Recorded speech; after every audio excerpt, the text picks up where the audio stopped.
face up, like, Yes. okay. So Ben, your argument was predicated entirely on Hamas, but thousands of Palestinians, including hundreds of minors and children, are being held hostage by Israel without any charge, with well documentation of abuses, including sexual abuse, which Israel's own human rights organizations have reported. Hamas did not exist for decades after Israel's creation, and they're not in the West Bank. So, if you're going to be arguing about Hamas, how can we ignore that over 200 Palestinians have been killed, including over 40 children, making it the deadliest year for Palestinians in the West Bank before October 7th, that does not even include the killings happening now, just in 2023. So what justification do you have for that if Israel intends to quote-unquote go after Hamas, is killing many people, especially children, under the justification of Hamas? So what justification do you have of them targeting the West Bank, even if we were to buy anything you said, which honestly I'm questioning? Sure.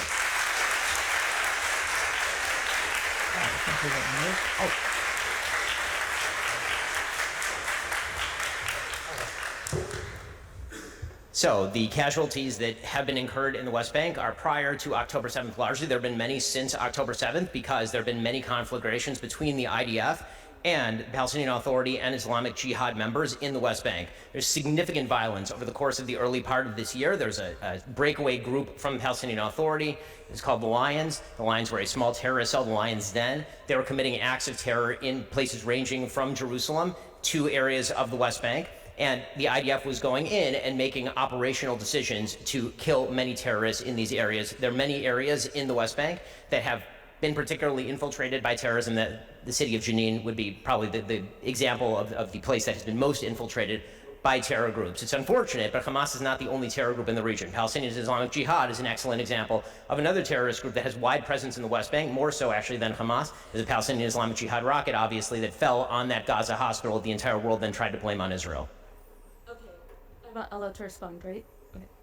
So if your entire argument, once again, is predicated on terror groups, what response do you have about the Great March of Return, which is a very well-documented incident where peacefully Palestinian civilians just marched to their own land that they have a right to go and return to, but they were killed, shot at, and murdered in cold blood? What year are we talking about? Which group are we talking about? I need more specificity. I know I'm asking for more specificity because I'm unaware of all the details of what you're speaking about. So the Great March of Return is a well-documented instance where many Palestinians, after a tweet by a Palestinian, encouraged other Palestinians to go march peacefully back to their land. Which land is theirs? What are we talking about? We're talking about occupied Palestine. Are you talking about in proper Israel? Where are we talking about? Like which areas? We're talking on the borders of Palestine, and we're also talking about their right to return to Palestine. There is no right to return. If you're talking about in Palestine, if you're talking about the land that is inside the 67 borders, there is no right of return to Haifa. There's no right of return to Tel Aviv. There's no right of return to West Jerusalem. So you have to remember that there are many, many, many elders who are older than the state of Israel. You have to remember that Palestine is not a Muslim land. You are equating this to a religious conflict. It's not. When Palestine, before it was occupied, you had Jews, Christians, and Muslims peacefully coexisting. Palestine is not a Muslim homeland.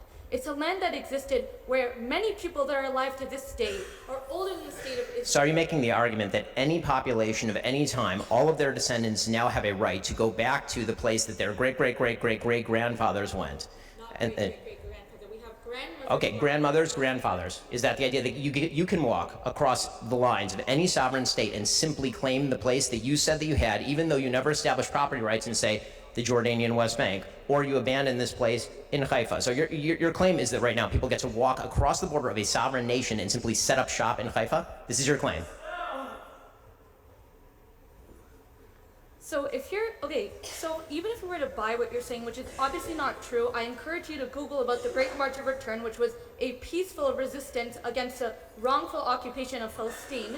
Even if you were to buy what you were saying... Can you just define wrongful occupation? Which part of Palestine is occupied? You're not answering my question. I mean, I'd like you to answer mine. Terror groups. I gave you an example of peaceful resistance. Yes. I'll give you an example where people were wrongfully shot at, including children, and you still can't answer about why that's justified. So, if again, I keep talking about Hamas and terror groups, and you gave examples of other terror groups, even though I gave you examples of civilians who marched and were shot at. But even now, a few days ago, you had Palestinian people living in Israel proper, which is occupied Palestine, who are being shot at by farmers in their gardens and in their farms. And those people are being able to get away with shooting them with total impunity. So why is it that That's not true. Many of those people have been arrested.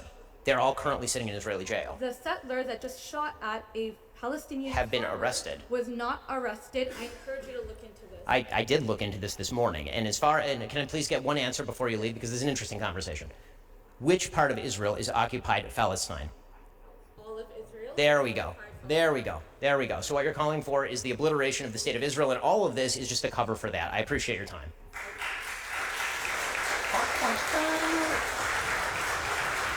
And now let's say we put in check it out.